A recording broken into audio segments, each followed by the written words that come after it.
तो स्टूडेंट्स, हमने पिछले लेक्चर में पढ़ा था एसी करंट का मेजरमेंट। ठीक है, तो एसी करंट का मेजरमेंट हमने कैसे किया था? तो हमने पहले तो नेचर देखा था अल्टरनेटिंग करंट का और अल्टरनेटिंग ईएमएफ का।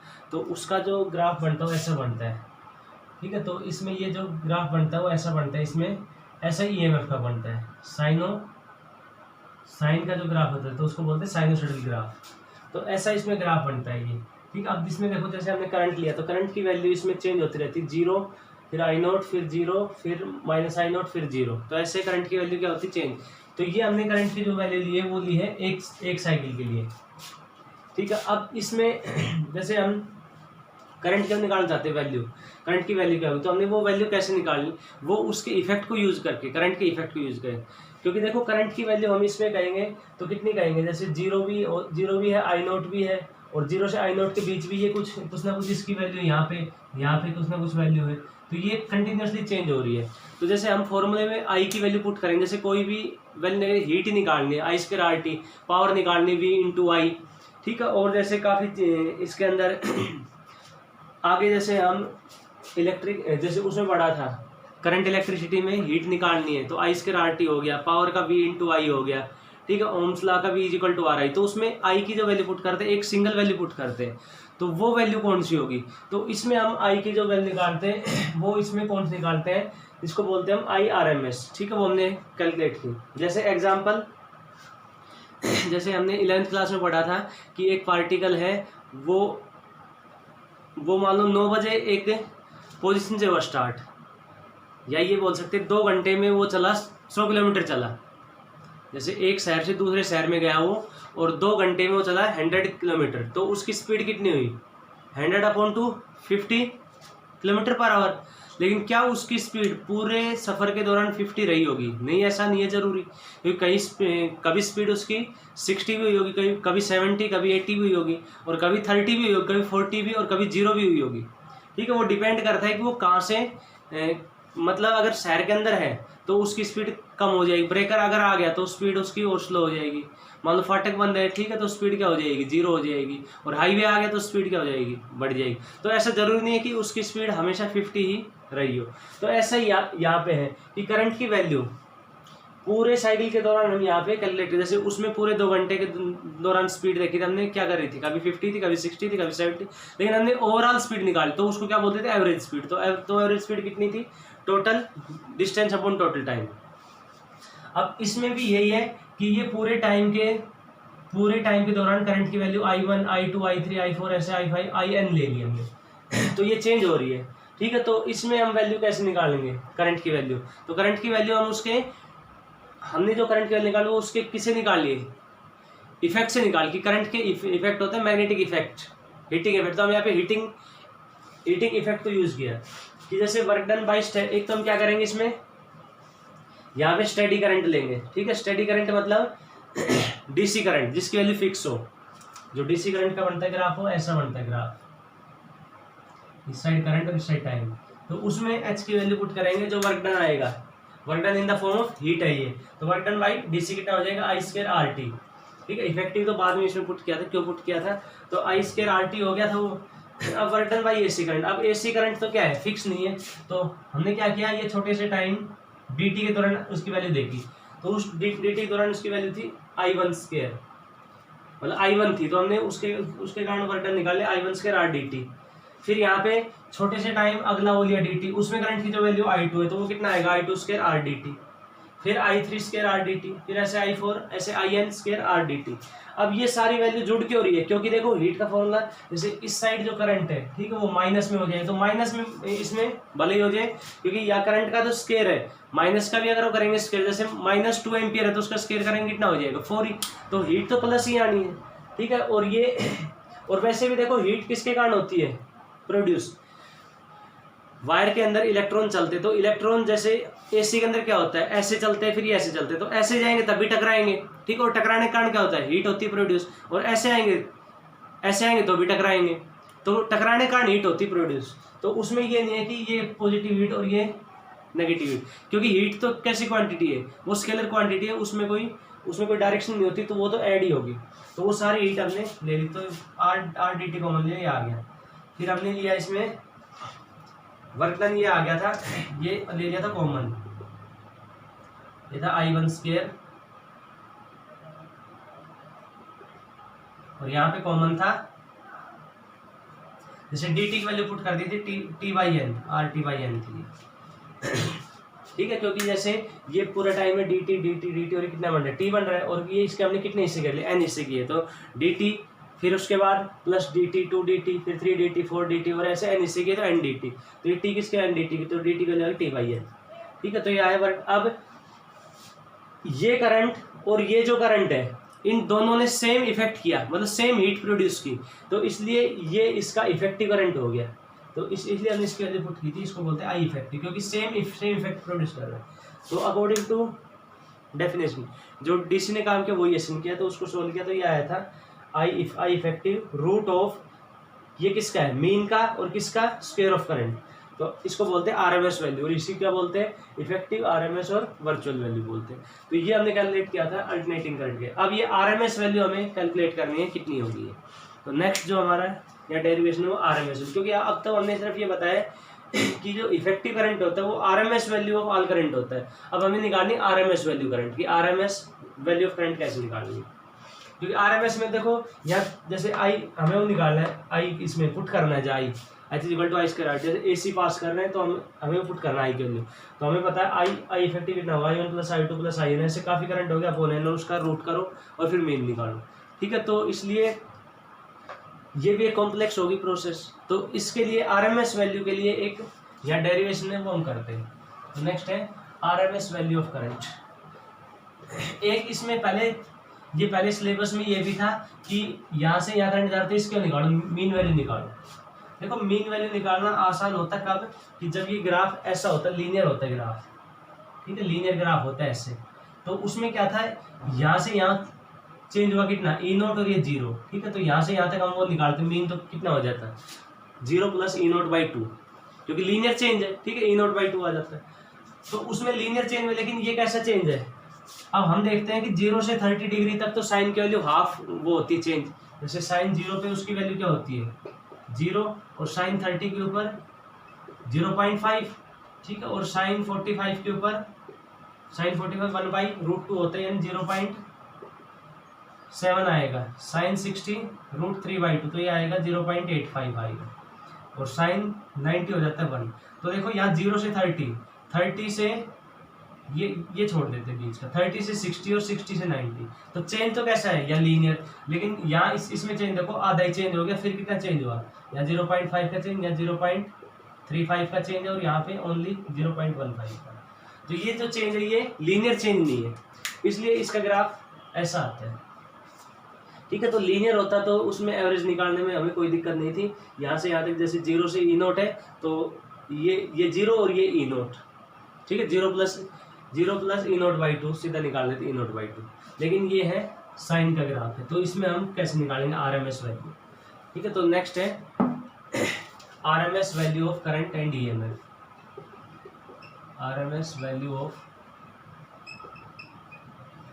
Current and EMF. तो आरएमएस वैल्यू इसमें हमें कैलकुलेट करनी है, तो इसमें भी मेथड वही रहेगा। तो इसमें हम लेते हैं कि जैसे इसमें पहले work done by AC current, देखो इसमें ये है जैसे छोटे टाइम dt के लिए, ठीक है, तो work done by AC for a very small time dt, तो dt में हमें वर्क डन निकाल, तो वर्क डन कितना आएगा, dw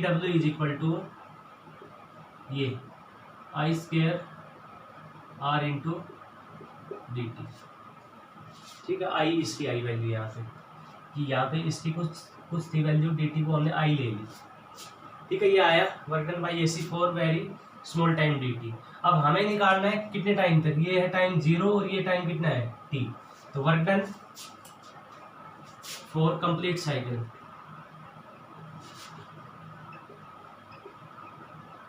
work done for complete cycle, तो कंप्लीट साइकिल के लिए क्या करेंगे, ये जैसे हमने लिया छोटा सा, इसके कारण निकाले, फिर इसके कारण, फिर इसके कारण, सबको कर देंगे, जोड़ देंगे, ठीक है। और जोड़ने को हम कैलकुलेशन क्या बोलते हैं, इंटीग्रेटिंग बोथ साइड। तो for complete cycle then integrate both side. तो इंटीग्रेट इसको हम कर रहे हैं, तो इंटीग्रेशन क्या आएगा, dw और यहाँ पे I²R इंटू dt। और हम यहाँ पे इंटीग्रेट करें कंप्लीट साइकिल के लिए, तो कंप्लीट साइकिल मतलब 0 टाइम से स्टार्ट और t टाइम तक, तो ये हो गया 0 से t। अब इसमें एक छोटी सी कैलकुलेशन जो हमने की थी पीछे,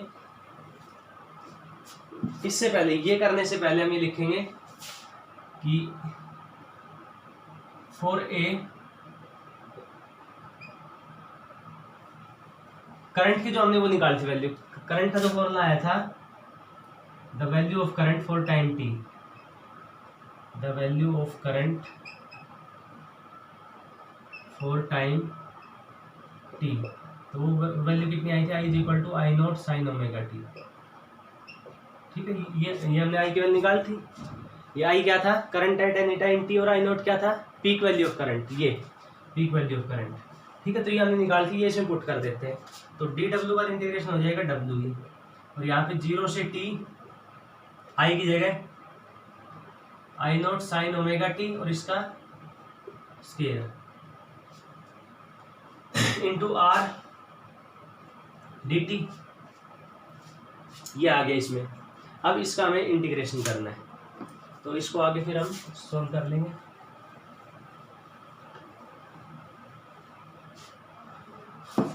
तो इसको जब सोल्व करेंगे तो ये आएगा, यहाँ लिख लेते हैं, work done is equal to 0 से t और आई नॉट का स्क्वायर r, और ये sine square omega T into dt, ये आ गया। अब देखो इसमें जो जो कांस्टेंट उसको लेते बाहर लेते, तो आई नॉट क्या है, ये कांस्टेंट ही है, आई नॉट क्या, पीक वैल्यू क्या रहेगी, कांस्टेंट रहेगी, वो आर भी कांस्टेंट है उसका, ये रेजिस्टेंस कांस्टेंट हो गया, तो अंदर बच गया sign square omega T into d T. अब इसमें इंटीग्रेशन करें, तो मैथ वाले जो स्टूडेंट हो उसके लिए तो कोई दिक्कत नहीं है, ठीक है। बायो वाले जो स्टूडेंट हो एक बार थोड़ा ध्यान से देखना, एक फॉर्मूला हम पढ़ते हैं इसमें, एक फॉर्मूला हम पढ़ते हैं, कोस स्क्वायर, ये formula cos square theta minus sine square theta is equal to cos 2 theta, ठीक है। ट्रिग्नोमेट्री का फॉर्मूला है ये। तो यहाँ से हम जैसे साइन स्क्वायर थीटा की वैल्यू कैलकुलेट करें, ठीक है, जैसे हमने ये ले लिया, कोस स्क्वायर थीटा की जगह पुट कर दिया। एक फॉर्मूला ये था कि कोस स्क्वायर, ये sine square theta plus cos square theta क्या होता है 1, तो sine square theta plus cos square theta is equal to 1। तो यहाँ से कोस स्क्वायर थीटा की वैल्यू क्या आ गई, 1 माइनस साइन स्क्वायर थीटा, तो हम यहाँ पुट कर देते कोस स्क्वायर थीटा की जगह 1 माइनस साइन स्क्वायर थीटा, तो minus sine square theta is equal to cos 2 theta, तो ये आ गया 1 माइनस साइन स्क्वायर थीटा और माइनस साइन से, तो ये होगा 1 minus 2 sine square theta is equal to cos 2 theta. तो ये आ गया इस साइड 1 माइनस कोस 2 थीटा हो गया यहाँ पे is equal to 2 sine square theta, ये हो गया यहाँ पे 2 साइन स्क्वायर साइड लेके, तो यहाँ से साइन स्क्वायर थीटा की वैल्यू क्या आएगी 1 माइनस कोस 2 थीटा अपॉन 2, ये वैल्यू, ठीक है। ये हम यहाँ पुट कर देंगे, क्योंकि देखो स्क्वायर का इंटीग्रेशन करना मुश्किल है, तो इसलिए हम क्या कर देंगे, उसको पावर 1 में ले आते हैं, तो वर्क कितना हो जाएगा आई नॉट स्क्वायर आर, और ये 0 से टी साइन स्क्वायर थीटा, ये पूरा थीटा की वैल्यू पुट की थी हमने ओमेगा टी, देखिए क्या पुट कर देंगे 1 माइनस कोस 2 थीटा, तो थीटा की जगह ओमेगा टी अपॉन 2, तो ये आएगा work done is equal to I naught square R 0 से टी, और ये 1/2 minus cos 2 omega T by 2, ठीक है। और इसकी जगह ये यहाँ पे बाद में डी टी, तो है ये डी टी इसके साथ है, ये हमने किसकी वैल्यू पुट की साइन स्क्वायर ओमेगा टी की वैल्यू पुट की, तो वर्क डन आएगा आई नॉट स्क्वायर आर, ठीक है, अलग अलग वो इसका हम कर देते हैं इंटीग्रेशन। तो ये 0 से t 1/2 into d T multiply करके, और माइनस 0 से t और कोस 2 omega t/2 into d t. ठीक है, इसको ले लिया अलग अलग। अब इंटीग्रेशन करते हैं, work done is equal to I naught square R. इसका कर देते हैं हम यहाँ पे, या इसमें ले लेते हैं 2 को ले लेते हैं हम, जैसे 2 इसमें भी था, 2 को बाहर ले लेते हैं, कांस्टेंट है। ठीक है, ऐसे ले लेते हैं, 2 को बाहर ले लेते हैं, यहाँ पे 1 ही बचेगा, तो इसका 2 भी बाहर गया, तो 1 माइनस कोस 2 ओमेगा टी बच गया। देखो ये जो 2 था इसको बाहर ले लिया क्योंकि कांस्टेंट है, तो 2 आ गया बाहर, तो 2 बाहर आ गया, तो कितना बचा 1 माइनस कोस, तो 1 इंटू डी टी, तो यहाँ पे डी टी मल्टीपल 1 के साथ डी टी हो गया, और यहाँ पे cos 2 omega T into d t.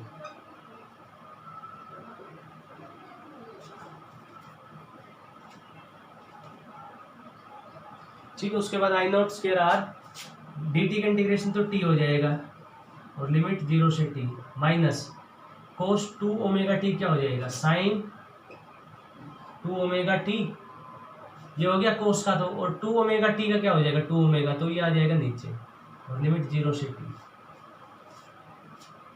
ठीक है, कोस थीटा क्या होता है, कोस थीटा का इंटीग्रेशन साइन थीटा, तो यहाँ पुट कर दिया कोस का तो साइन थीटा, यानी साइन 2 ओमेगा टी, और 2 ओमेगा टी क्या हो गया 2 ओमेगा। आप लिमिट पुट करते हैं, work done is equal to I naught square R, यहाँ upper limit t, lower limit -0, और माइनस यहाँ पुट करते हैं, तो साइन 2 ओमेगा की वैल्यू पुट कर देते हैं यहाँ पे, ओमेगा की वैल्यू क्या होती है 2π/t इंटू टी की जगह टी पुट कर दिया। ठीक है, अपॉन 2 ओमेगा है ये, माइनस, और ये क्या हो जाएगा 0 पुट करेंगे, तो ये पूरा पूरा क्या हो जाएगा 0, क्योंकि साइन यहाँ पे 2 ओमेगा इंटू टी की जगह पुट करते हैं 0, तो पूरा क्या हो गया 0। अब देखो इसमें टी से टी कैंसिल हो गया, तो साइन 6π। अब साइन की वैल्यू साइन पाई हो, 2π हो, 3π हो, कितने भी हो, सबकी वैल्यू क्या होती है, जैसे साइन पाई, तो साइन पाई की वैल्यू कितनी होती है 0। ठीक है, उसके बाद साइन 2π की वैल्यू वो भी कितनी होती है 0, 3π की वैल्यू 0, 4π की वैल्यू, यानी साइन का कोई भी इंटीग्रल मल्टीपल पाई का वो होता है 0, तो ये आ गया पूरा 0, तो वर्क डन कितना आएगा आई नॉट स्क्वायर आर, ये है work done by AC current की बात कर रहे हैं हम यहाँ पे, आई नॉट स्क्वायर आर टी आ गया ये। ठीक है, अपॉन 2 भी था इसके साथ, तो ये आ गया वर्क डन बाई एसी, क्योंकि ये पूरा कितना हो गया, ये भी 0 है। ठीक है, ये पूरा पूरा कितना हो गया 0, तो ये यहाँ पे।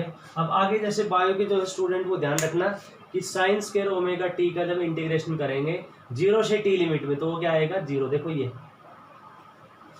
ठीक है, यहाँ पे इसका इंटीग्रेशन छोड़िए, कोस 2 ओमेगा टी का इंटीग्रेशन क्या आ रहा है 0 ही आ रहा है, ये पूरा पूरा देखो इतना, ये तो है अलग, और ये कितना आ गया ये 0 है, देखो अपर लिमिट पुट की तो टी से टी कैंसिल, साइन 6π कितना होता है 0, तो ये भी 0, ये भी 0, 0 माइनस 0 0, तो वर्क डन बाई एसी कितना आ गया I naught square are t/2। ठीक है, ये आ गया वर्क डन बाई एसी। अब हम करते हैं, एक बार फिर से दें इसको, मैं अभी वो कर रहा हूँ, मिटा रहा हूँ इसको।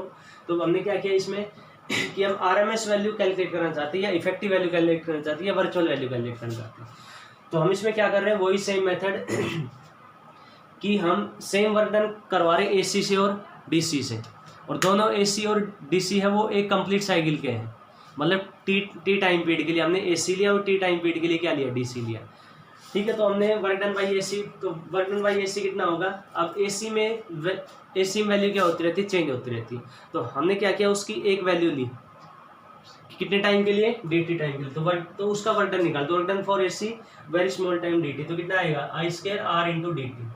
अब I की वैल्यू उस टाइम कितनी थी, अब एट एनी टाइम किसी इंस्टेंट पे I की वैल्यू निकालते तो वो I कितना होता है, वो हमने पहले कैलकुलेट किया था, I is equal to I naught sine omega T. ठीक है, ये I की वैल्यू थी किसी भी टाइम t पे, तो हमने वो पुट कर दी I की जगह I naught sine omega T, तो I naught square R sine square omega t. I naught क्या है, कांस्टेंट है, पीक वैल्यू, आर रेजिस्टेंस भी कांस्टेंट है कोयल का, तो बच गया साइन स्क्वायर ओमेगा टी। तो आई नॉट स्क्वायर आर, और अब इसने साइन स्क्वायर ओमेगा टी को हमने क्या लिख लिया, ये फॉर्मूला ध्यान रखना, कोस square theta minus sine square theta होता है कोस 2 थीटा, इसको देख सकते हैं 1 minus sine square theta minus sine square, 1 minus sine square theta इस फॉर्मूले से लिख सकते हैं। ठीक है, ये इंटरमीडिएट स्टेप है तो इनको भी साथ साथ में नोट करना ताकि बाद में ध्यान रहे।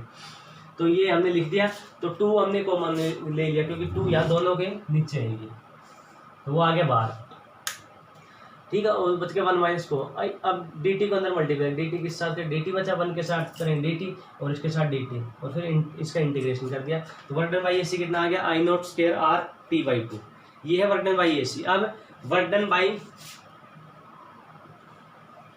स्टेडी करंट, ठीक है, अब हम निकालेंगे स्टेडी करंट के कारण, work done by steady current for 1 cycle. ठीक है, उसमें भी हमने जो वर्क डन निकाल किसके लिए निकाला, एक साइकिल के लिए 0 से t, तो फॉर 1 साइकिल, तो वर्क डन कितना आएगा, स्टेडी करंट यानी डीसी करंट का उसमें तो एक ही वैल्यू होती है आई की, तो आई स्क्वायर आर टी, और उस आई को क्या कहेंगे, इफेक्टिव वैल्यू। क्यों, क्योंकि दोनों दोनों क्या कर रहे हैं, सेम वर्क डन कर रहे हैं। अब अकॉर्डिंग टू डेफिनेशन के according work done by DC is equal to work done by AC, तो वर्क डन बाई डीसी कितना हो गया, I square effective R t is equal to I naught square R t by 2, R t से R t cancel, तो I effective value कितनी आ गई, आई not इसका कर देंगे रूट कर देंगे, तो आई नॉट का स्क्वायर है इसका रूट करेंगे तो आई नॉट बचेगा, 2 का रूट बचेगा, तो आएगा इफेक्टिव वैल्यू ऑफ करंट।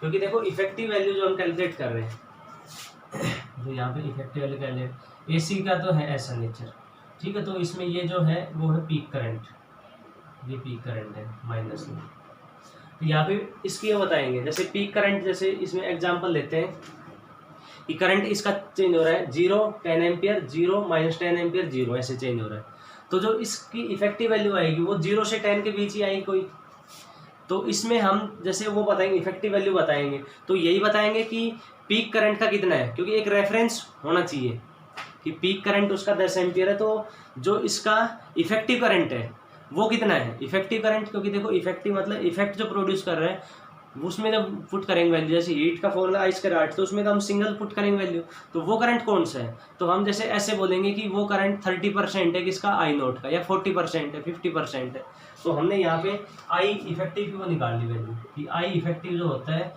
जैसे 1/√2 को सोल्व करेंगे तो ये आएगा 0.707 आई नोट। तो अब देखो इसमें इफेक्टिव जो करंट होता है वो कितना होता है, वो होता है 0.707 टाइम्स ऑफ आई नोट।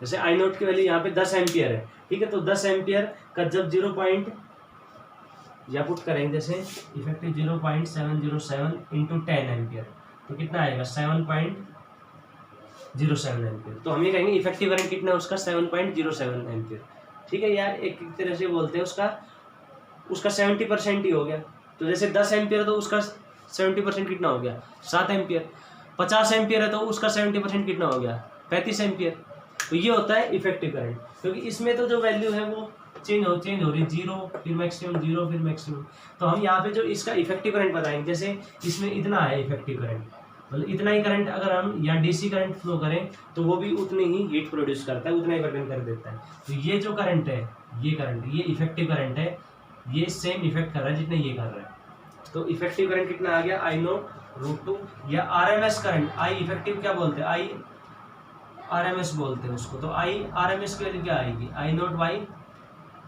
√2, ठीक है, तो आरएमएस वैल्यू ऑफ करंट की वैल्यू क्या होगी आई नोट बाई √2, या ये कहेंगे जो यहाँ पे हमने की है कैलकुलेशन वो की है किसकी आरएमएस करंट, तो आरएमएस करंट जो होता है रूट मीन स्क्वायर करंट, वो होता है किसका, वो जो पीक करंट है उसका 0.707 टाइम्स होता है, ठीक है, तो I effective equal to 0.707 I note.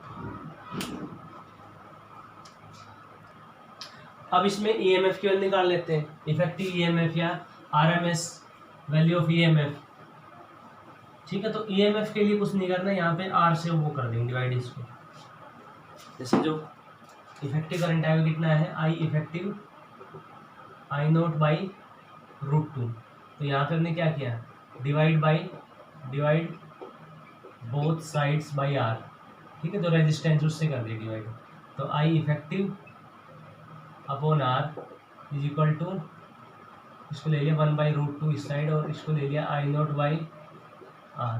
तो आई इफेक्टिव बाई आर क्या आएगा, ये ई एम एफ आएगी इफेक्टिव, क्योंकि करंट कौन सा लिया है इफेक्टिव, तो ई एम एफ कौन सी आएगी, क्योंकि आई अपॉन आर क्या होता है, V is equal to I R होता है ना, ये V is equal to I R, ठीक है। तो यहाँ से आई की वैल्यू जो आएगी वो कितनी आएगी,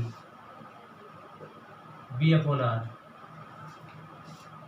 सॉरी इसमें हम वो नहीं करेंगे डिवाइड, मल्टीप्लाई कर देते हैं, मल्टीप्लाई करेंगे क्योंकि तभी इसमें वो बनेगा उसका फॉर्मूला। तो I effective into R is equal to I naught into R बाई√2। तो आई इंटू आर क्या होता है, वोल्टेज, और यहाँ पे वोल्टेज कौन सी है, करंट ले रहे हैं, इफेक्टिव तो वोल्टेज क्या होगी या ई एम एफ क्या होगी, इफेक्टिव होगी। तो ई इफेक्टिव इज इक्वल टू अब आई नॉट इंटू आर, तो पीक करंट के साथ हो रेजिस्टेंस तो क्या आएगी, पीक ई एम एफ आएगी, तो ई नॉट बाई√2। तो इसमें ये लिख सकते हैं E R M S is equal to E naught by. तो ये R M S value of E M F आ गई ई नॉट बाई√2, वही 0.707 टाइम्स होती है, ठीक है। तो अब इसमें आसान हो गया ये कि जो पीक करंट है या पीक ईएमएफ है उसका जो आरएमएस है, मतलब आरएमएस वैल्यू होती है वो पीक वैल्यू की 0.707 टाइम्स होती है, ठीक है। तो ये आसान हो गया अब ये, तो ये होती है आरएमएस वैल्यू। अब इसमें देखो क्वेश्चन कैसे आते हैं, जैसे हम घर में बोलते हैं कि हमारे घर में 240 वोल्ट आ रही है, 240 वोल्ट। अब हमें पता है कि घर में कौन सी आती है, एसी आती है, तो 240 वोल्ट एसी आ रही है, ठीक है। तो 240 वोल्ट, अब हमें पता है कि एसी तो चेंज होती रहती है क्योंकि उसकी तो एक फिक्स वैल्यू है ही नहीं, वो तो जैसे 0 से फिर 100 फिर जैसे चेंज होती रहती है, ठीक है, जो भी वैल्यू। तो 240 वोल्ट बोल दिया तो ये इसका मतलब उसकी आरएमएस वैल्यू इसकी बोल दी है, ठीक है। क्योंकि वैसे तो देखो एसी की एक वैल्यू हम बोल नहीं सकते ना, उसकी हम एक वैल्यू ईएमएफ की बोल सकते हैं, एसी करंट की नहीं बोल सकते ईएमएफ, क्यों, क्योंकि वो कंटिन्यूसली चेंज होता रहता है। तो उसमें जो हम बोलते हैं वैल्यू, तो वो वैल्यू बोलते हैं आरएमएस वैल्यू। तो अब इसमें काफ़ी क्वेश्चन दिए हुए हैं, तो क्वेश्चन में क्या करना है हमें, कई क्वेश्चन दिए जिसके अंदर ये दिया हुआ है the value of EMF is 240 volt या 240 वोल्ट एसी। तो इसका मतलब ये 240 वोल्ट क्या है, ये है ई आर एम एस है ये, ठीक है। या तो क्वेश्चन में दिया होगा आरएमएस है वैल्यू, या कुछ भी अगर नहीं दिया तो वो आरएमएस है वैल्यू, ठीक है। अभी हम इसके ऊपर क्वेश्चन करेंगे। ऐसे ही करंट की वैल्यू दे रखी है कि करंट जो एसी करंट फ्लो हो रहा है वो हो रहा है 5 एम्पियर, आई फ्लो हो रहा है 5 एम्पियर, तो 5 एम्पियर हो रहा है फ्लो, तो इसका मतलब कुछ भी नहीं दिया तो इसका मतलब आरएमएस करंट, क्योंकि एसी करंट है फ्लोर, तो एसी तो होता रहता है, चेंज होता रहता है, तो उसमें एक फिक्स वैल्यू बोली थी, इसके का मतलब कौन सी वैल्यू बोली हो, वो आरएमएस वैल्यू बोली है, ठीक है। अभी इसके करेंगे क्वेश्चन, उससे पहले एक क्वेश्चन करते हैं, जैसे कि 240 वोल्ट ही हमने एसी लिया और 240 वोल्ट ही लिया डीसी करंट, 240 वोल्ट ही लिया एसी करंट और 240 वोल्ट ही कौन सा लिया डीसी करंट, तो कौन सा इसमें डेंजरस है। तो क्वेश्चन लिखो इसमें, विच current is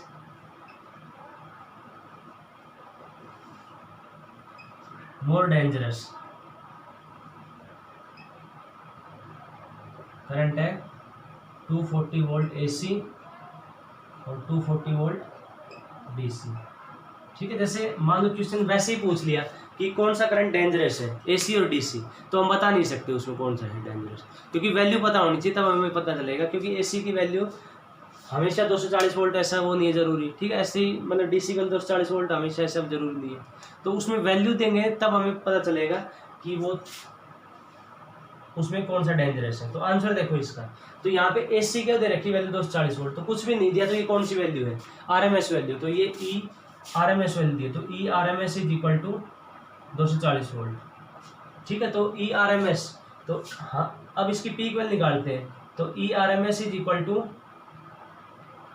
E naught by, ये फॉर्मूला है। तो यहाँ से ई नॉट की जो आएगी वैल्यू कितनी आएगी, √2 इंटू ई आरएमएस, ठीक है, ये आ गई। तो यहाँ पे पुट करते हैं वैल्यू, √2 इंटू ई आरएमएस है ये, तो ई नॉट आएगा कितना, √2 इंटू ई आरएमएस कितना है 240 वोल्ट है ये, तो ई नॉट की वैल्यू कितनी आ गई, √2 इंटू √2 की वैल्यू पुट करते हैं 1.4 होती है इंटू 240, तो ये कितना आएगा,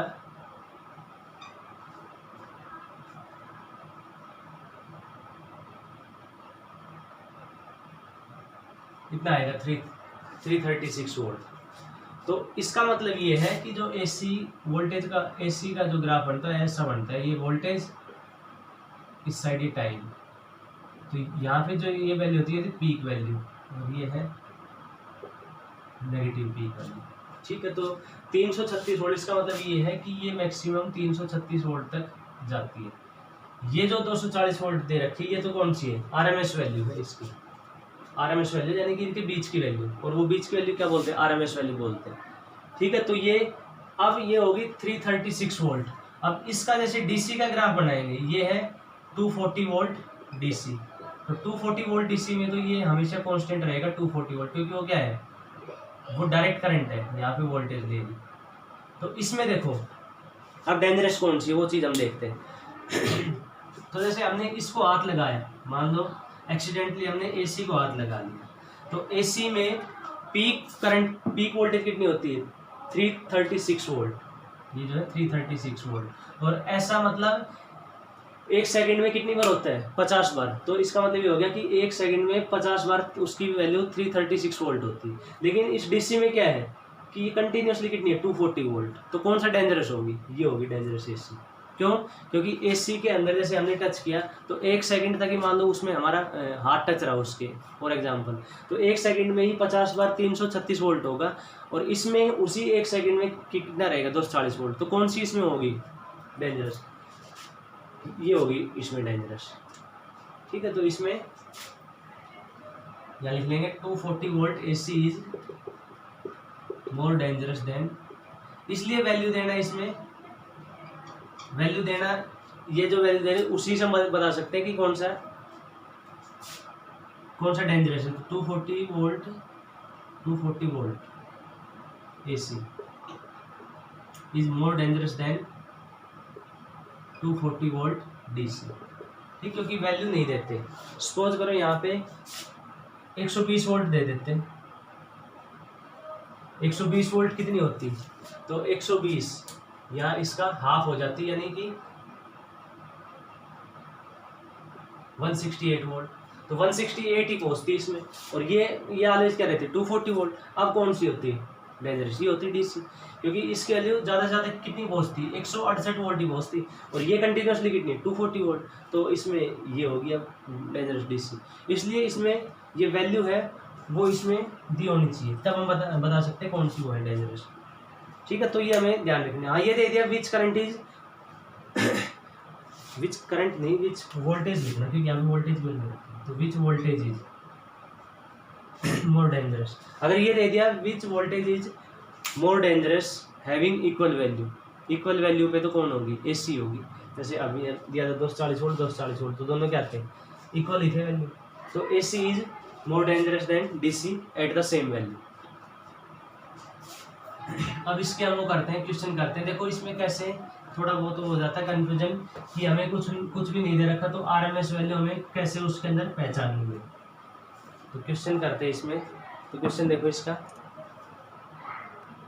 पहले सिंपल क्वेश्चन से स्टार्ट करते हैं। ये दिया हुआ है करंट की इक्वेशन 5 sin 314t। तो इसको जो इसकी स्टैंडर्ड इक्वेशन के साथ कंपेयर करते हैं, I = I0 sin ω t। तो इससे कंपेयर करेंगे, तो कंपेयर जब करेंगे तो क्या मिलेगा हमें, I0 की तो वैल्यू कितनी आ गई 5, और ये करंट है तो 5 एम्पियर। ओमेगा इसकी फ्रीक्वेंसी कितनी आ गई 314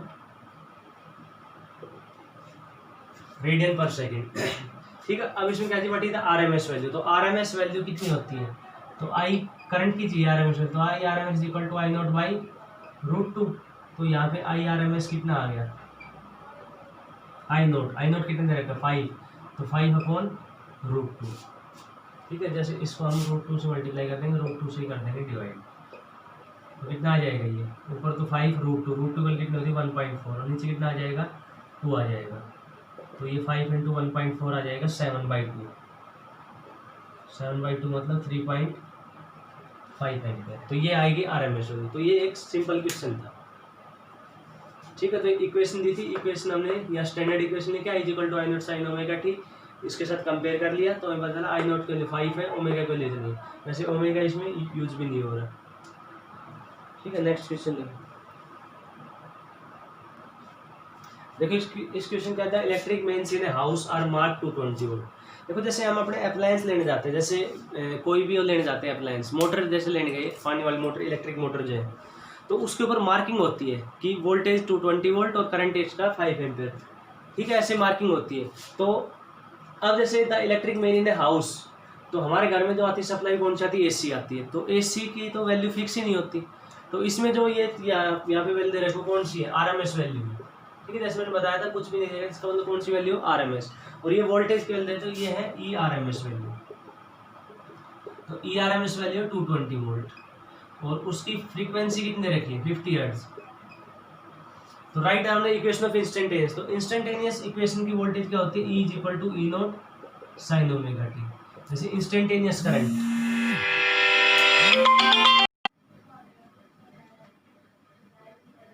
तो इसके साथ कंपेयर करते हैं, E is equal to E naught sine omega T.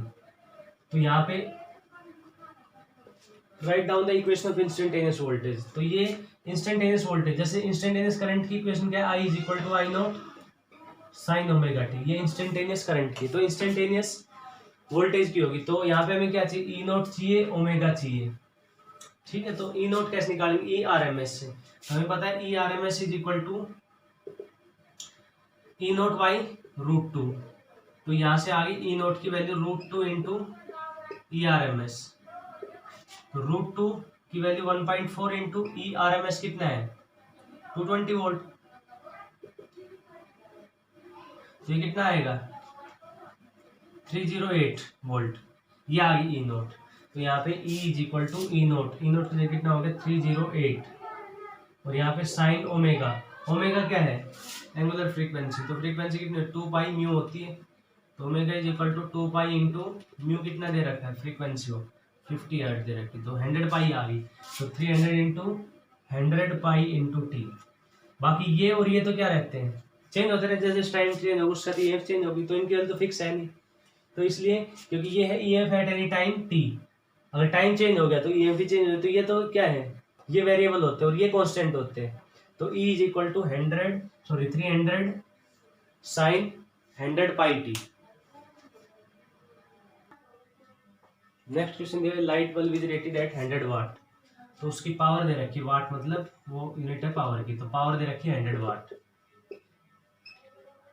और फॉर ए 220 वोल्ट सप्लाई। अब सप्लाई जो मिलती है वो AC मिलती है, तो यहाँ पे कौन सी है, AC की वैल्यू वही चेंज होती रहती है, लेकिन यहाँ पे फिक्स वैल्यू मतलब ये RMS वैल्यू रखते, तो E RMS होगी ये 220 वोल्ट। तो पहला है रेजिस्टेंस ऑफ द बल्ब। ठीक है, तो रेजिस्टेंस हम कैसे निकालेंगे, जैसे पावर के 3 फॉर्मूले, एक पावर का V इंटू आई होता है और एक पावर का होता है V स्क्वायर अपॉन R होता है, एक पावर का होता है I square upon R, I square into R। तो ये फॉर्मूला यूज करेंगे, power is equal to V square, यहाँ पे हम क्या ले रहे हैं, E स्क्वायर लेंगे अपॉन R, और E यहाँ पे कौन सी होगी, RMS। ठीक है, क्योंकि पावर का फॉर्मूला V इंटू आई होता है, तो V यहाँ पे कौन सी लेंगे, RMS I RMS, क्योंकि एक सिंगल वैल्यू पुट कर, सिंगल वैल्यू वाला RMS वैल्यू पुट करते हैं। तो R की वैल्यू कितनी आएगी, E square RMS upon P।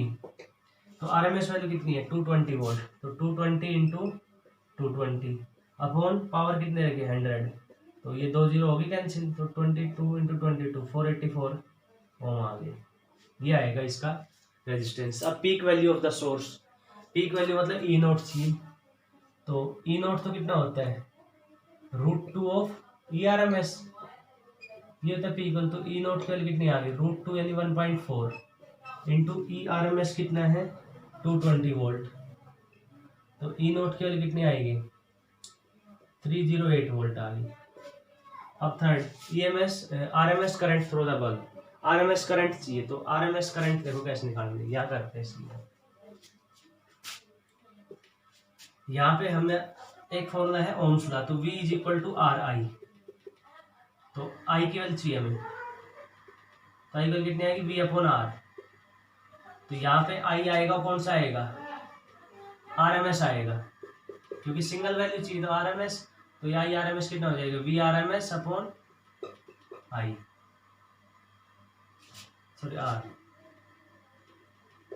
तो RMS वैल्यू कितनी आएगी, VRMS देखो, VRMS कितना है, VRMS मतलब ERMS ले लें, क्योंकि E ले रहे हैं हम यहाँ पे वोल्टेज के लिए, तो E कितना है 220 वोल्ट और R कितना है 484। तो यहाँ से इसको कैंसिल कर देंगे, फिर ये हो रहा है कैंसिल 55 और ये 121, फिर ये कैंसिल हो रहा है 11 से, तो 5/11 एम्पियर करंट आ गई। ये है उसकी RMS वैल्यू। पीक वैल्यू अगर पूछता तो पीक वैल्यू और निकाल लेते हैं। पीक वैल्यू कितनी हो जाती है, I0 = √2 टाइम्स ऑफ IRMS। तो ऐसे इसमें क्वेश्चन आते हैं जिसमें अगर कुछ भी वैल्यू नहीं दे रहे, सिंगल दे रहे, तो इसका मतलब RMS वैल्यू है। करंट की है तो करंट की RMS वैल्यू होगी, वोल्टेज की तो वोल्टेज की वैल्यू होगी RMS। ठीक है, तो ये हमने RMS इसकी वो पढ़ ली, वैल्यू पढ़ ली। एक इसमें मीन वैल्यू कैलकुलेट करते हैं, क्योंकि ये तो क्या है, रूट मीन स्क्वायर वैल्यू है, रूट मीन स्क्वायर है। एक मीन वैल्यू और एवरेज वैल्यू निकालते हैं, ठीक है, वो सिलेबस में है नहीं हमारे, तो इसलिए हम उसको नहीं पढ़ेंगे। तो हमारे सिलेबस में RMS वैल्यू है, इफेक्टिव वैल्यू, या इसको क्या बोलते थे, वर्चुअल वैल्यू बोलते हैं।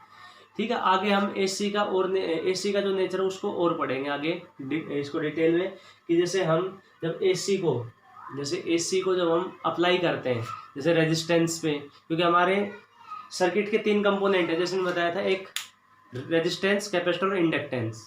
ठीक है, इन तीनों पे जब अप्लाई करते हैं AC पे, तो AC के फेज चेंज होते हैं। ठीक है, तो फेज चेंज के लिए वो सब चीज़ें हम बाद में बताएंगे, नेक्स्ट लेक्चर में पढ़ेंगे कि फेज कैसे चेंज होता है। ठीक है, थोड़ा सा पीछे का यूज होगा सिंपल हार्मोनिक मोशन का, उसमें हमने फेज पढ़ा था।